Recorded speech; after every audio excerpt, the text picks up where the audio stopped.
Muy bien.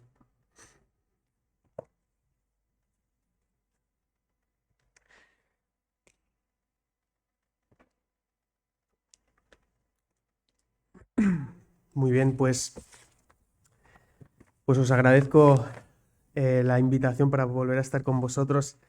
La verdad, ya sabéis que yo me encuentro en familia cuando estoy aquí y con plena confianza. Y quería también transmitiros pues, los saludos de la iglesia en Pinar del Río, en calle Pinar del Río de Barcelona. Bueno, no sé cómo estáis viendo toda la situación que parece que no hemos salido de una y nos metemos en otra, ¿no? Es como todo va ligado. Quizás es verdad que desgracias en la historia siempre han pasado. Y es verdad también que desde que Jesús ascendió a los cielos, pues fue el comienzo de los últimos tiempos, ¿no? Pero también es verdad que ahora, no sé, parece como que eso que a veces comentaba Jesús y que me gusta siempre recordarlo, ¿no? Habla del símil de los dolores de parto, de esos dolores que son intensos, pero más allá de ser intensos, eh, hay como vamos a decir que los periodos entre los dolores se van reduciendo en espacio temporal. Es verdad que hay una intensificación de los mismos, ¿no? Antes del parto.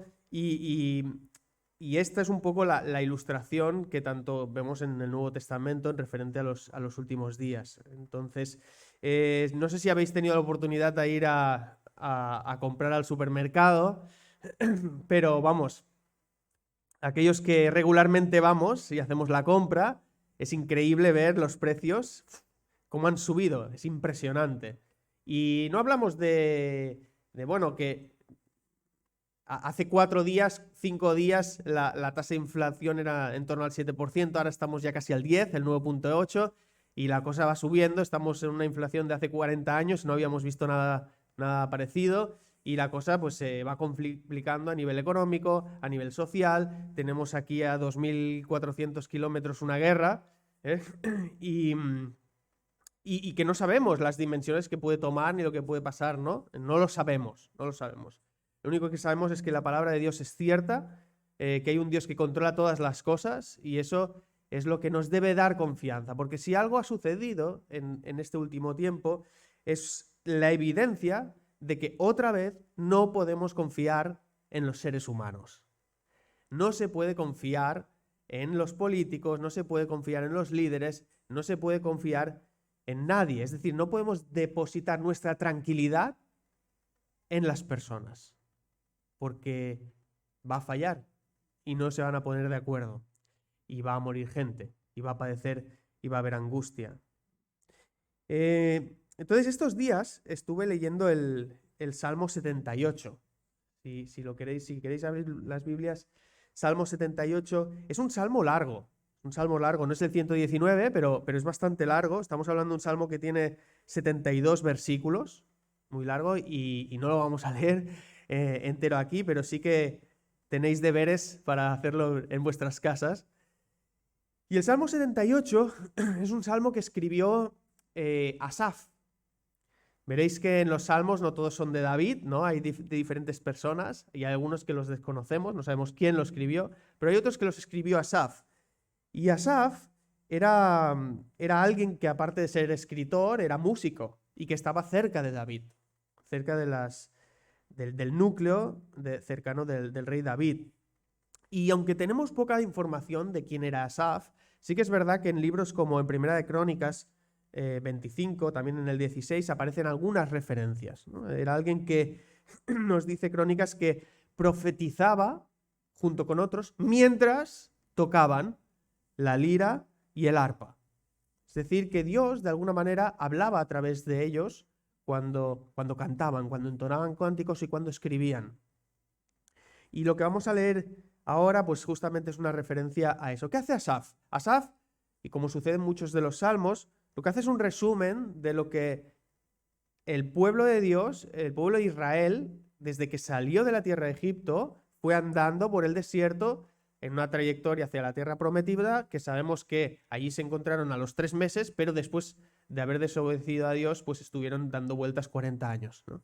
Entonces, él lo que relata es cómo el pueblo de Israel una y otra vez olvidaba lo que Dios había hecho por ellos, cómo les había sacado de ahí con mano poderosa, y volvían a murmurar y se volvían a quejar y volvían a perder la confianza, y una y otra vez pasaba exactamente lo mismo, como dice en algún versículo, no se acordaron de su poder. Y es interesante, ¿no? Porque también habla diciendo, y le entristecieron en las soledades. Eso es algo, he hecho mención de dos, que no lo vamos a ver, pero es en el 40 y 42.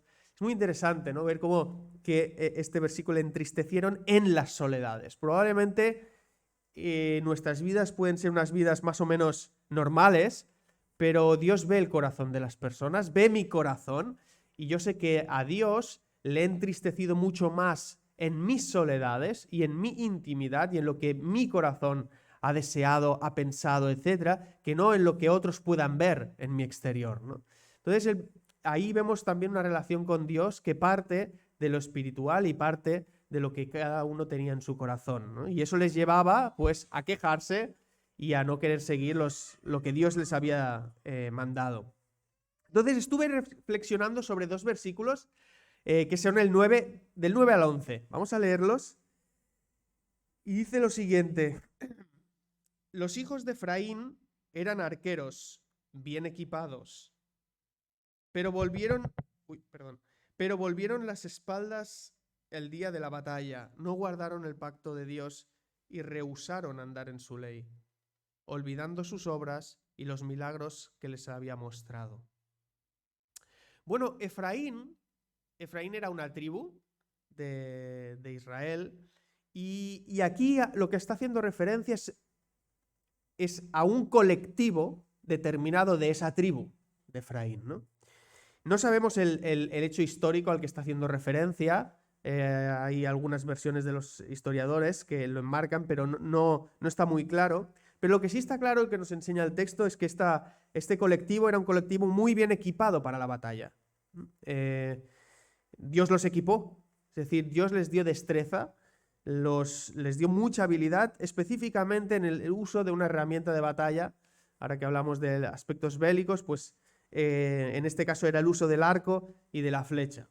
Entonces, alguien que, si pensamos en ello, alguien que maneja el arco y la flecha, tiene que ser alguien que tenga una serie de habilidades claras, ¿no? Por ejemplo, tiene que ser alguien que tenga visión clara, tiene que ver muy bien el que lleva el arco y la flecha, debe tener un buen enfoque, debe saber muy bien marcar cuál es el objetivo y verlo claro, discernir el blanco, y tiene que controlar muy bien el pulso, la respiración, porque eso es clave, es decir, sería un tipo de los francotiradores o los snipers que hoy se denominan, ¿no? Pero con el arco.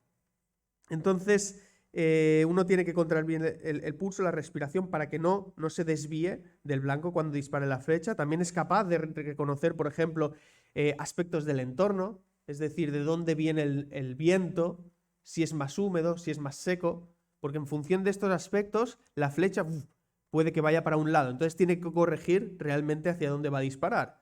Entonces no es cosa fácil, era un colectivo muy bien preparado, pero la Biblia nos enseña que este colectivo, este grupo, volvieron las espaldas el día de la batalla. Y si lo piensas, el único día en el que uno no tiene que dar la espalda es en el día de la batalla. Porque si uno, a lo mejor, y además en este caso es clarísimo, porque uno tiene que practicar, ¿no? Entre los que tiran al arco pueden hacer muchos ensayos y pueden hacer muchos entrenamientos. Después dar la espalda cualquier día, pero lo que no puedes hacer nunca es dar la espalda el día de la batalla, porque entonces tú te vas a convertir en el blanco. Y tú vas a ser el objeto de tiro por parte de los demás. Y todo eso me hizo pensar que cuando uno cree en Jesús, cuando uno se entrega al Señor, su vida cambia y Dios lo equipa. A través del Espíritu Santo, le concede una serie de dones, de talentos que tiene que gestionar para que produzca una serie de frutos, ¿vale? Y el otro día, mientras leía esto, pensaba, Dani, ¿no? ¿Tú estás usando bien el talento que Dios te haya podido dar, los dones, las herramientas que Dios te ha dado? Porque ahora no es el momento de dar la espalda. Ahora es el momento de usar, de enfrentar lo que viene, de enfrentar al enemigo y usar todo lo que Dios te ha dado para su gloria. Porque habrá un momento en que ya no será necesario, pero ahora sí es necesario. Y ese cuestionamiento es necesario que lo veamos cada día. Y cada día, y eso me hizo reflexionar, ¿no? Para mí, tengo que hacer un ejercicio de depositar otra vez, de nuevo, la confianza en Él. Lo que está sucediendo a mi alrededor pone de manifiesto que yo no me puedo confiar en el mundo, pero sí puedo confiar en Dios. Y si puedo confiar en Dios, cada día tengo que volver a hacerlo de nuevo. Fijaos una cosa que Jesús dijo, ¿no? En su momento, si alguno quiere seguirme, dijo, niéguese a sí mismo, tome su cruz cada día. Es decir, que la renuncia es a diario, porque cada día uno va a tener que proponerse de nuevo. Y por eso cada semana también vemos el pan y el vino, porque es necesario periódicamente de nuevo saber en quién hay que confiar y hacerlo, ¿no? Entonces, algo que estamos viendo hoy día en Europa, lo que está sucediendo en Europa es justamente fruto de haber dado la espalda a Dios. Es decir, de haber olvidado las obras que Dios hizo. Fijaos que Europa, como constitución, se basa en muchas cosas que están en la Biblia, en la fundación, ¿eh? de la Unión, y ahora los líderes no tienen en cuenta estas cosas y no ven, no van a los fundamentos que una vez sostuvieron, ¿no? esa Unión Europea. Los líderes no están interesados justamente en lo que Dios dice en la Biblia, ni en buscarle, ni en depositar la confianza en Él. No se tiene relación con Dios, ni se tiene en cuenta, ni se le busca, ni se confía en Él. Salmo 78 dice así los 7 primeros versículos. Dice, escucha, pueblo mío, mi enseñanza. Inclinad vuestro oído a las palabras de mi boca. En parábolas abriré mi boca. Hablaré proverbios de la antigüedad, que hemos oído y conocido, y que nuestros padres nos han contado. No lo ocultaremos a sus hijos, sino que contaremos a la generación venidera las alabanzas del Señor, su poder y las maravillas que hizo. Porque Él estableció un testimonio en Jacob y puso una ley en Israel, la cual ordenó a nuestros padres que se enseñaran a sus hijos, para que la generación venidera lo supiera, aun los hijos que habían de nacer, y estos se levantaran y lo contaran a sus hijos, para que ellos pusieran su confianza en Dios. El propósito que hay, nosotros somos responsables de lo que nosotros transmitimos a nuestros hijos.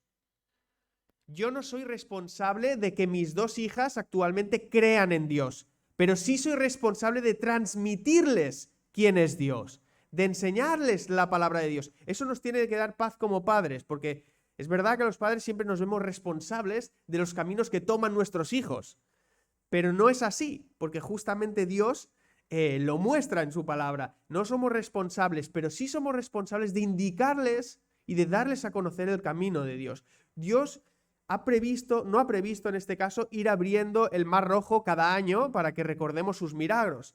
Y ha puesto justamente esa responsabilidad en nosotros, en los que hemos decidido creer en Él, para transmitir de generaciones con el objetivo de que también nuestros hijos depositen, si ellos finalmente lo deciden, la confianza en Dios. Recordemos que es el Espíritu Santo el que tiene que obrar en las personas. Es un encuentro con Dios, no con los padres ni otros hijos, sino directamente con Dios el que tienen que tener nuestros hijos.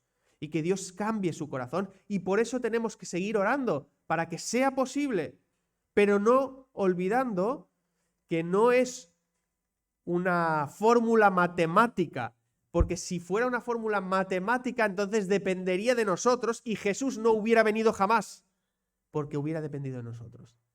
Entonces nosotros obedezcamos al Señor, transmitamos el Evangelio de generación en generación y Él es el que hará su obra. Entonces, hay algo interesante, ¿no? Lo que ha sucedido en estos años en la Unión Europea, porque conforme económicamente se ha desarrollado, lo que han hecho es invertir menos en gasto militar, ¿no? Lo cual está muy bien. Pero la razón y el espíritu que vemos detrás es engañador, porque la idea era un poco, es que esto es cosa de otras épocas. Las guerras ya no se llevan. Es una cuestión de... Aquí somos gente civilizada. Y hay algo que no se puede olvidar. Hoy día, si hay hambre en el mundo, es porque somos gente civilizada. Hoy día, si hay guerra en el mundo, es porque somos gente civilizada. No nos engañemos. Los seres humanos somos iguales.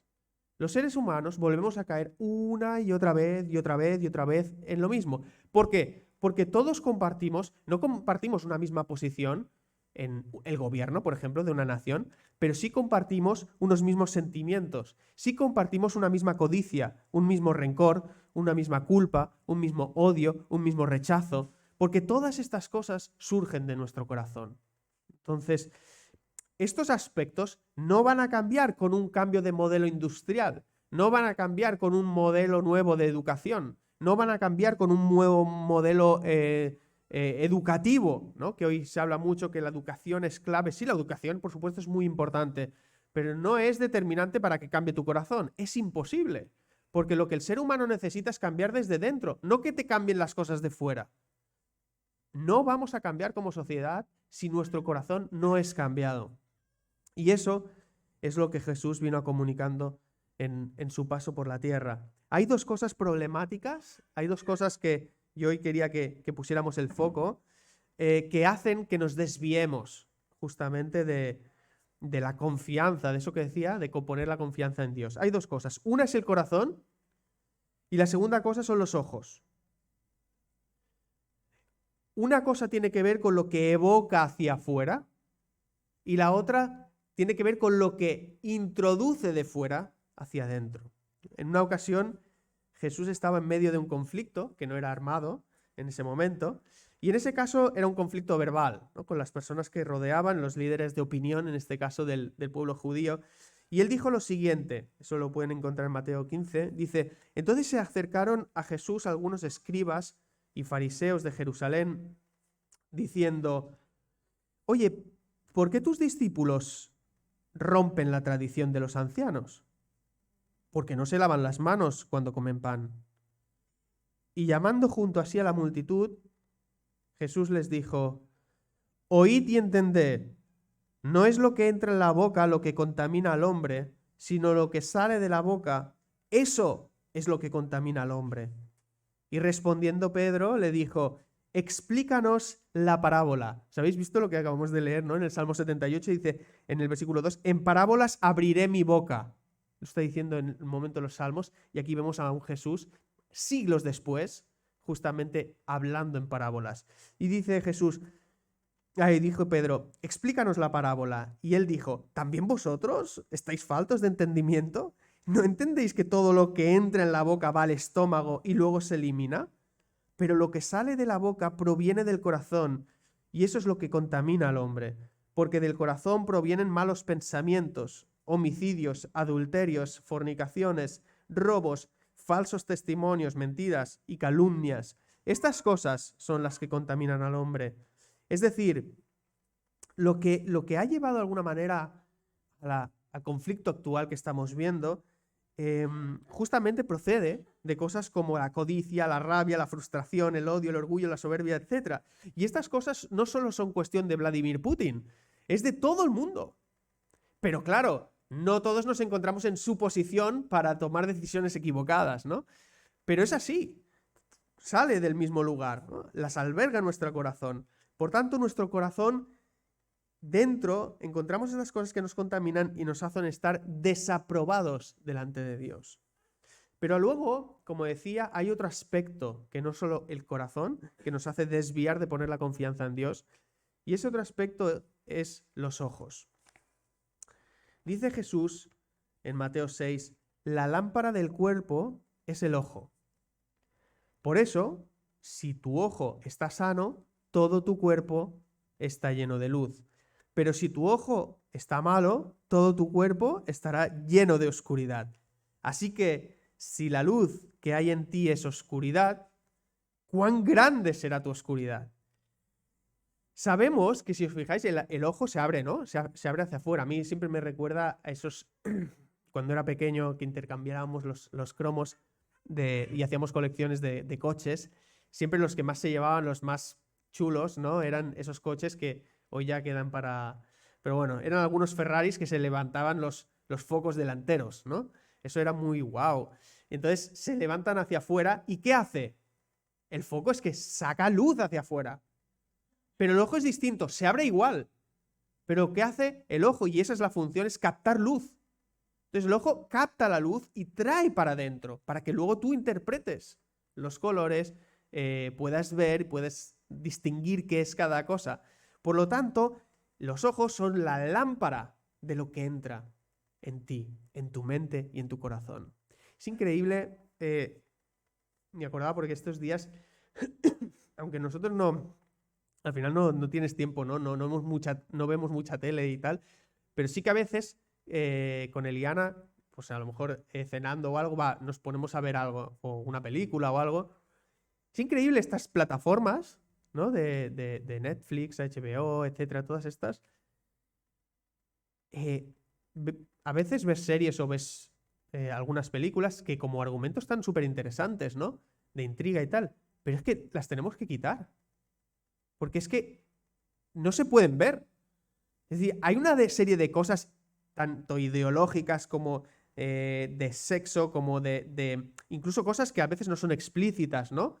Que no se te muestran, pero se te hacen intuir que te afectan. Claro, a veces decían, no, es que las pelis son para mayores de 18 años, porque si son pequeños les afecta, ¿no? Es como les puede producir, yo qué sé, te afecta a la mente, a la conciencia. Y cuando tienes 60 también. Y cuando tienes 50 también. ¿Quién le puso edad a las cosas? Como si los que somos grandes no nos afectan. A mí sí me afecta. Y muchas veces, desgraciadamente, tienes que pararla. Y qué lástima, porque el argumento era interesante. Pero no, porque también tus ojos son lámpara para las cosas que y sí te perjudican. Y sí te quedan flashes en la mente. Y eso te condiciona, ¿no? Entonces, estos dos aspectos que mencionaba del corazón de dentro hacia afuera y los ojos de fuera hacia adentro son los dos elementos que hoy están minando tu relación con Dios y mi relación con Dios. Por tanto, bueno, hay una batalla, hay un conflicto que no sacan los medios de comunicación y que justamente tiene que ver con ello. Porque sus implicaciones no terminan en este mundo, sino que sus implicaciones tienen que ver con lo que viene después. Ahora hemos cantado una canción, a ver, no me acordaré muy bien de la frase, ¿no? No, sí, decía esto, no tengo miedo a la muerte, era una de las... no tengo temor a la muerte, ¿no? Y ¿tú sabes lo maravilloso que es realmente poder decir esto? Yo entiendo que uno teme a veces a tener dolor. Eso a mí me pasa y yo creo que eso es normal, ¿no? Pero el hecho de no temer a la muerte es tremendo siendo cristiano. Y dices, es que hay gente que no cree y tampoco teme a la muerte. Sí, pero hay diferencia. Una diferencia de ser necio. ¿Por qué? Porque cuando yo conozco gente que no le teme a la muerte y orgullosamente dice, me da igual que venga lo que venga, como después no viene nada. Es decir, cuando tú eres ignorante de lo que viene después, es fácil no temer. Pero si tú sabes que después de la muerte uno va a encontrarse con Dios y uno va a acabar en el infierno o va a acabar en la presencia de Dios para siempre, en función de ese conocimiento, si dices no temes a la muerte, entonces algo grande hay en ti. Esa es la diferencia. Y únicamente puede ser que tengas paz a través de Jesús, sabiendo lo que viene después. Decir no temo a la muerte es tan grande tener esa paz. Bueno, quería solo que me ha llamado la atención y... Entonces estamos inmersos realmente en una batalla mucho más complicada, ¿no? Que no aparecen los... y que se libra en la mente y en el espíritu y tiene que ver con los pensamientos, con los deseos, etc. Bueno, os he repartido, ¿no? Un cordón azul muy, muy simple. Y si algo hemos visto es que no he leído todo el Salmo, pero justamente Asaf lo que está haciendo aquí es hacer un repaso por lo que ha sido la vida del pueblo de Israel por el desierto, ¿no? Entonces voy a ver justamente un pasaje que habla de ese momento, uno de los momentos en los que Israel estaba por el desierto. Y eso se encuentra en Números, en el capítulo 15 de Números, versículos 37 al 41. Y dice lo siguiente: y ahora estamos inmersos en ese momento, no en los salmos, sino estamos en el desierto. También habló el Señor a Moisés diciendo: habla a los hijos de Israel y diles que se hagan flecos en los bordes de sus vestidos por sus generaciones y que pongan en el fleco de cada borde un cordón azul. Y os servirá el fleco para que cuando lo veáis os acordéis de todos los mandamientos del Señor, a fin de que los cumpláis y no sigáis ¿qué? Vuestro corazón ni vuestros ojos, tras los cuales os habéis prostituido. Esto era como símbolo para que cada vez no sea lo que sientas, porque muchas veces, que Señor, no siento, ya lo sé que no lo sientes, pero por eso el cordón azul es para que te acuerdes y obedezcas sin sentir. Obedezcas sin sentir y rechaces lo que tienes delante de tus ojos y lo que siente tu corazón. Si siempre seguimos lo que siente nuestro corazón, estamos perdidos. Estamos perdidísimos en esta tierra. Y es lo que Él me enseña a mí también. Porque justamente cuando Él decide morir, decide venir a través de su Hijo aquí, no es por una pasión interna de un deseo desmesurado, es porque ha decidido salvarnos y lo va a hacer. Entonces, no es por un sentimiento simplemente, es porque lo que Él dice, lo cumple. Lo que Él dice, lo hará. Independientemente de que antes que lo haya hecho pasen por su corazón muchos sentimientos. A ver si me explico, ¿no? Porque Él no puede ir contra sí mismo. Él no puede ir contra su palabra. ¿Y nosotros qué hacemos? Sí lo hacemos. Pero Él no puede.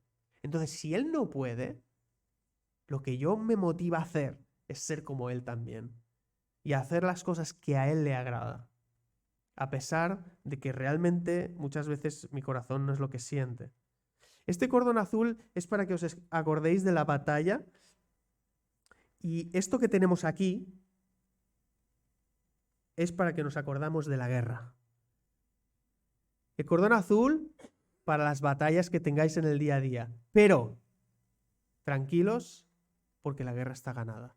Y la guerra está ganada por otro símbolo, que en este caso lo representamos con el pan y el vino, y está ganada por Jesús. No hay nada que podamos hacer para cambiar el resultado de esa guerra. Lo que ha vencido Jesús en la cruz está vencido para siempre. Y aquellos que confían en Él serán salvos. ¿Qué dice Jesús? En el mundo tendréis aflicción, pero confiad. ¿Veis? Confiad. ¿En qué hacemos? Depositar la confianza en, ¿no? Pero confiad, yo he vencido al mundo. Mira, yo normalmente llevo a las a las niñas al colegio porque Eliana sale antes para llegar al trabajo, entonces yo después las llevo.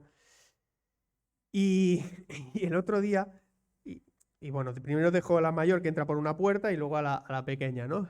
Entonces cuando dejo a la pequeña, después, ella tiene 5 años ahora, entonces nosotros nos podemos los padres, las dejamos, se hacen 2 filas antes de entrar de su clase y nosotros nos retiramos como una distancia como ahora entre vosotros y yo, ¿no? Y entonces ellas se colocan ahí y no sé, estos días ha sido como la pequeña, nunca han tenido ningún problema, a la hora de ir al colegio, ni ni han llorado, ni nada, se lo pasan súper bien y nunca hemos tenido que batallar en ningún sentido. Pero oye, esta semana ha sido como un poco rara, ¿no? Porque la peque se ponía ahí en la fila y me miraba así y entonces de repente yo llego y no, me pongo con los padres, entonces estoy charlando así y me giro y veo que la pequeña cruza una de las líneas que hay y viene corriendo, corriendo, corriendo hacia mí. Y los padres se quedan así, porque claro, hay una distancia, se ve clarísimamente, ¿no? Y se lanza a mis brazos, ¿no? Y yo la cojo y le pongo, ¿y qué pasa? ¿Qué pasa? Y dice, es que te echaré de menos. O sea, y entonces, claro, le das el abrazo y dice, ay, y yo pensando, si estuviera, y no quiero ir al cole, que te echaré de menos. Digo, si estuviera aquí tu madre, hoy no vas al cole, ¿eh? Porque te vas a casa. O sea, pero, y nada, ¿no? Pues la dejé ahí y luego me fui al metro a trabajar, o sea, a coger el metro para ir al trabajo. Y conforme iba al metro, o sea, empecé a emocionarme yo solo, ¿sabes? Pero no por mi hija, porque yo sé que un día yo voy a ser esa hija. Yo sé que un día voy a ir corriendo así y me echaré a los brazos de Jesús, porque ese es mi sueño. Y ese sueño se va a cumplir. Y tengo un deseo tan grande de que llegue, porque el tiempo, los días son malos y pasa volando. Y ese es mi anhelo, ese es mi sueño, ir corriendo y que Él me abrace y que Él enjuague todas mis lágrimas. Y eso va a ser también lo que vas a poder vivir tú. Ese va a ser nuestra confianza. Y eso es lo que te tiene que motivar también en este día a seguir adelante. Así que mucho ánimo y, hermanos, tenemos que depositar la confianza en Dios. Voy a terminar, si me permitís, con una oración. Padre, te doy las gracias por tu presencia, por tu perdón, por tu paciencia. Es increíble lo mucho que tienes que soportar de personas como nosotros en el día a día y que es verdad que a veces decimos que estar en la iglesia es como un bálsamo, como un oasis, ¿no? Y es verdad porque muchas veces empieza el lunes y nos olvidamos de ti y ponemos la mente en tantísimas otras cosas y además nuestras preocupaciones van ligadas también a esas cosas y no a tu reino, ¿no? Y no a pensar cómo hacer avanzar tu reino. Pensamos en cómo hacer avanzar nuestras empresas o nuestros trabajos, nuestras responsabilidades, pero no en cómo hacer avanzar tu reino. Y te pedimos que nos ilumines en este sentido, que nos des conocimiento, autoridad, humildad plena y valentía para confesarte allí donde estemos y para renunciar con nuestra conducta a cualquier cosa que no sea a ti. Y por favor, ten en cuenta también las personas que en este día no están aquí, que son familiares nuestros, también para que nos des oportunidad de hablarles y o que tú directamente incidas en sus vidas a través de las situaciones que tengan que vivir, porque sabemos que como personas en este mundo también sufren y queremos que a todas las personas que sufran y que tienen angustia, tú uses esa angustia para que te busquen a ti y que te encuentren. Y te pido por favor que no sea... Yo ya sé que tú has dicho que en los últimos días el amor de muchos se enfriará y se lo decías justamente a aquellos que te seguían. Entonces quiero pedirte que por favor guardes nuestra fe y la mantengas a pesar de todas las cosas que tengamos que vivir y a pesar de que muchas veces giremos la cara y te avergoncemos en este sentido, te pido que sea tú tu poder, que sea tu fidelidad, que sea tu palabra, por tu palabra que tú nos guardes y que esa fe, esa pequeña fe, nos sea preservada hasta el fin. Y ya si puedo pedir más, pues que esa pequeña llama no sea pequeña, sino que se avive con el fuego y sea por la situación que sea, pero que tu Espíritu haga avivar esa llama en nosotros. En el nombre de Jesús. Amén.